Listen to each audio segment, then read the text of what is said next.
নমস্কার বন্ধুরা, Rupa's simple and daily লাইফে আবার একটা নতুন পর্বে সবাইকে স্বাগত। আজ নিয়ে এসেছি পাকা আমের দারুণ স্বাদের একটি শরবতের রেসিপি, যেটা দিয়ে জামাই ষষ্ঠীর দিন খুব সহজেই জামাই আপ্যায়ন করতেই পারেন। খুবই সুস্বাদু এই শরবত। শুধু জামাই নয়, যাকেই খাওয়াবেন সেই আপনার প্রশংসায় পঞ্চমুখ হবেন। এই গরমে ভীষণ তৃপ্তিদায়ক একটি শরবত। তাহলে চলুন কিভাবে তৈরি করলাম দেখে নিই। সবার প্রথমে নিয়ে নিয়েছি এখানে আমি একটা বেশ বড় সাইজের মিষ্টি পাকা আম। এটা হিমসাগর আম আছে, আপনাদের কাছে এই ধরনের মিষ্টি যে আম থাকবে সেই আমই কিন্তু আপনারা নিয়ে নিতে পারেন। এবার এই আমটাকে কেটে নেব।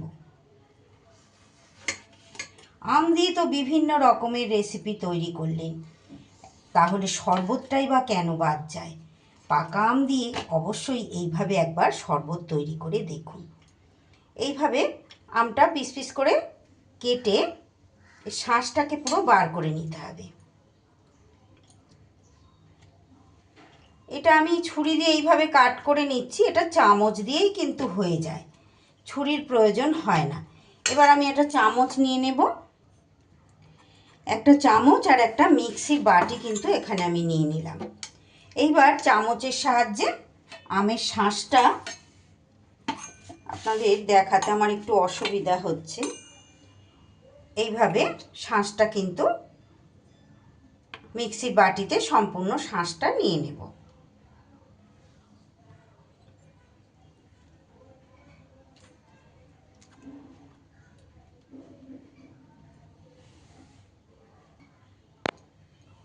এইভাবে আটি থেকেও কিন্তু সম্পূর্ণ শাঁসটা আমি মিক্সির বাটিতে নিয়ে নিচ্ছি। আমি এখানে 2 গ্লাস পরিমাণ শরবত বানাবো বন্ধুরা, সেই মতোই কিন্তু আমি একটা আম নিয়েছি, আর আমের সাইজটা একটু বড়ই ছিল। আপনারা শরবতের পরিমাণ যেই রকম বানাবেন সেই আন্দাজে কিন্তু আমটা অবশ্যই নেবেন। এত তৃপ্তিদায়ক এই গরমে এই শরবতটা, যে কি বলবো, শরবত মানেই একটা তৃপ্তিদায়ক। আর এখন পাকা আমের টাইমে তো মানে আম দিয়েই আমরা বিভিন্ন রকমের জিনিস তৈরি করে খাচ্ছি। আর এই জামাই ষষ্ঠীর দিন জামাইকে কিন্তু 1 গ্লাস এইভাবে শরবত বানিয়ে দিতেই পারেন। খুব ভালো লাগবে খেতে, খুব আনন্দ পাবে, তৃপ্তি পাবে। আর জামাইয়ের নাম করে তো বাড়ির সবাই আমরা খেয়ে থাকি, তাই না? শুধু জামাই তো আর একা খান না।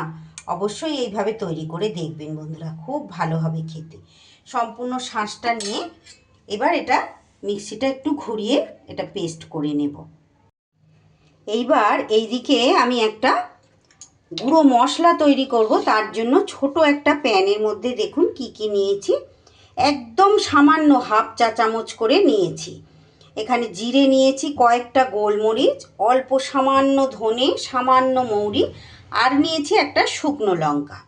এইগুলো একটু শুকনো অবস্থাতে এইভাবে ভেজে এটাকে হামাল দিস্তাতে একটু গুঁড়ো করে নিতে হবে।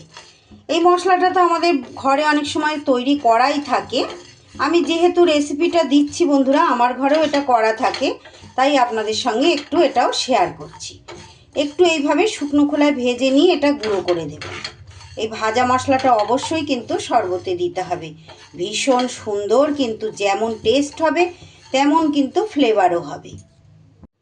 শুকনো লঙ্কাটাকে ভাজা হওয়ার সুবিধার্থে আমি একটু ছিঁড়ে ছিঁড়ে দিয়েছি। এইবার এটা আমি হামাল দিস্তের মধ্যে নিয়ে নিচ্ছি। এটা চাইলে আপনারা একটু মিক্সিতেও ঘুরিয়ে নিতে পারেন, তবে মিক্সিতে যেহেতু আমি আমটা পেস্ট করে ফেলেছি তাই আমি এটা হামাল দিস্তেতেই গুঁড়ো করে নেব। এইবার এখানে একটা বড় বাটি আমি নিয়ে নিয়েছি। আশেপাশে বাড়ি আছে বন্ধুরা, একটু আওয়াজ আসতে পারে, তার জন্য ক্ষমা প্রার্থী আমি। এবার এই বাটির মধ্যে আমি এই গ্লাসের মাপে 2 গ্লাস জল কিন্তু এখানে নিয়ে নিচ্ছি।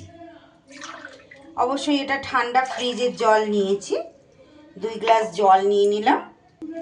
এইবার এর মধ্যে আমি দিয়ে দিচ্ছি ছাতু। আমি যেহেতু 2 গ্লাস শরবত তৈরি করব বন্ধুরা, আমি এখানে 4 চামচ, টেবিল চামচের ভর্তি ভর্তি 4 চামচ ছাতু কিন্তু নিয়ে নিলাম। এবার দিয়ে দিচ্ছি হাফ চামচ বিট নুন। বিট নুনটা দিলে এখানে কিন্তু একটা বেশ আলাদা রকম স্বাদ আসে যে কোনো শরবতেই, এটা তো আমরা জানি। আর যে মশলাটা আমি গুঁড়ো করলাম সেটাও ওই হাফ চামচের মতো দিয়ে দিলাম। আর দিয়ে দেব বন্ধুরা, মিষ্টি তো একটু শরবতে দিতেই হবে। এখানে আমি 4-5টা বাতাসা দিলাম।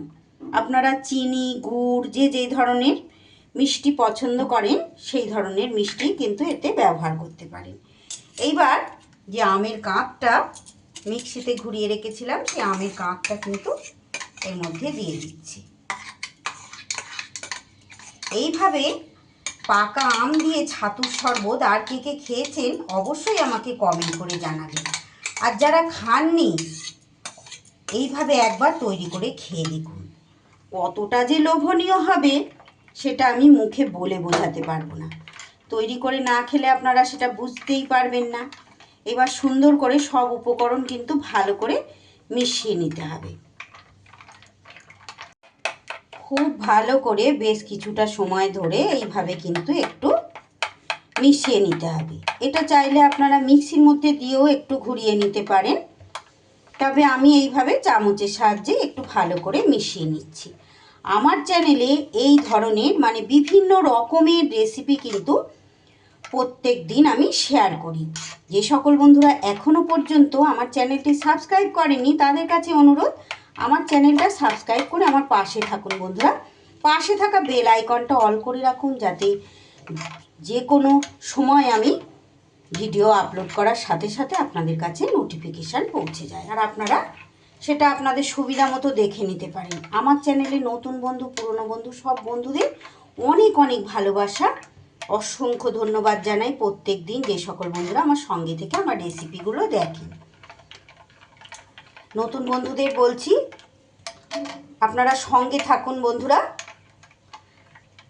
আমার চ্যানেলটা ঘুরে দেখলেই আপনারা বুঝতে পারবেন আমি নতুন দিনের পুরনো দিনের সব রকমের রেসিপি কিন্তু শেয়ার করি। আর ফেসবুক পেজ থেকে যে সকল বন্ধুরা দেখছেন তাদের কাছে অনুরোধ, যদি আমার রেসিপিটি ভালো লাগে আমার পেজটা ফলো করার অনুরোধ রইল।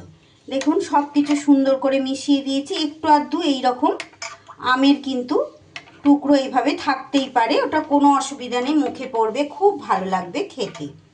দেখুন সুন্দর করে মেশানো হয়ে গেছে, আর কি সুন্দর একটা থিকনেস দেখে নিশ্চয়ই আপনারা বুঝতে পারছেন। দেখুন যেমন সুন্দর দেখতে হয়েছে, ভীষণ সুন্দর কিন্তু খেতেও হয়েছে। এইবার আমি এর মধ্যে দিয়ে দিচ্ছি 1 টুকরো লেবুর রস। অবশ্যই লেবুর রসটা শেষে মেশাবেন, আগে মিশিয়ে যদি অনেকক্ষণ ধরে ঘাঁটেন সেক্ষেত্রে তেতো হয়ে যেতে পারে, তাই সব শেষে লেবুর রসটা দিয়ে এইভাবে মিশিয়ে নিতে হবে। ভালো লাগলে একবার এইরকমভাবে শরবতটা তৈরি করে খেয়ে দেখবেন বন্ধুরা। না খেলে তো বুঝতে পারবেন না যে কতটা ভালো স্বাদ হয়েছে। খুব সুন্দর, একদম মন প্রাণ ঠান্ডা হয়ে যাবে। এই সময় রোদ্দুর থেকে হয়তো কেউ বাড়িতে এলো স্কুল কলেজ বা অফিস থেকে, সেই সময় কিন্তু এইটা তৈরি করে দেবেন, খুব তৃপ্তি পাবে। আর যেহেতু ছাতু দিয়ে আম দিয়ে করা, অনেকটা সময় পর্যন্ত কিন্তু এটা পেটও ভরা থাকবে। এইবার আমি গ্লাসে তুলে নেব, ঢেলে নেব, সরি বন্ধুরা, গ্লাসে ঢেলে নেব। একটু চেখে দেখে নিই নুন মিষ্টিটা ঠিক আছে নাকি। একদম পারফেক্ট। আর ভাজা মশলাটার এত সুন্দর ফ্লেভার আসছে যে কি বলবো। আর একটা জিনিস আমার এখানে অ্যাভেলেবেল আজকে নেই বলে আমি দিতে পারলাম না বন্ধুরা, আপনাদের কাছে যদি থাকে অবশ্যই কিন্তু এখানে একটু পুদিনা পাতা খুব মিহি করে কেটে একটু হামাল দিস্তাতে ছিঁচে এর সাথে দিয়ে দেবেন। আমের সাথে পুদিনা খুব ভালো কিন্তু টেস্ট হয়, ম্যাঙ্গো পুদিনার ফ্লেভার ভীষণ সুন্দর হয়। অবশ্যই দেওয়ার চেষ্টা করবেন, যেদিন থাকে আমি দিই, আজকে আমার ছিল না বলে আপনাদের সঙ্গে শেয়ার করতে পারলাম না। 2টো গ্লাসে এইভাবে আমি তুলে নিচ্ছি। তবে দেখুন 2 গ্লাস জল দিয়ে যেহেতু তৈরি করেছি, আম মিশেছে তো অনেকটা হয়ে গেছে, এটা আর 1 গ্লাস হয়ে যাবে, মানে 3 গ্লাস এটা কিন্তু তৈরি হয়ে যাবে। এইবার ঠান্ডা ঠান্ডা কুল কুল করার জন্য এখানে আমি 2-3 টুকরো বরফ দিয়ে দিলাম, আর তারই সাথে দিয়ে দেব এখানে একটু ছোট ছোট করে কেটে রেখেছিলাম আম, সেটা ওপর থেকে এইভাবে দিয়ে দিচ্ছি। আমার আজকের এই আমার ছাতুর শরবত আপনাদের কেমন লাগলো বন্ধুরা? যদি রেসিপিটি ভালো লাগে অবশ্যই বাড়িতে একবার ট্রাই করবেন। জামাই ষষ্ঠীর দিন জামাই আপ্যায়ন করতে এটা কিন্তু দিতেই পারেন, খুব সুন্দর খেতে হবে। আর একটা লাইক, কমেন্ট, শেয়ার ও নতুন বন্ধুরা সাবস্ক্রাইব করে আমার পাশে থাকবেন। ফাইনালি এবার লুকসটা দেখুন কতটা দেখতে সুন্দর হয়েছে, ভীষণ সুন্দর, কিন্তু খেতেও হয়েছে। আজকের মতো তাহলে বিদায় নিচ্ছি বন্ধুরা, আগামী দিন আবারও ফিরে আসছি নতুন কোনো রেসিপির সাথে। ততক্ষণ আপনারা সবাই খুব ভালো থাকুন, সুস্থ থাকুন। সকলকে অসংখ্য ধন্যবাদ পুরো রেসিপি আমার সঙ্গে থেকে দেখার জন্য।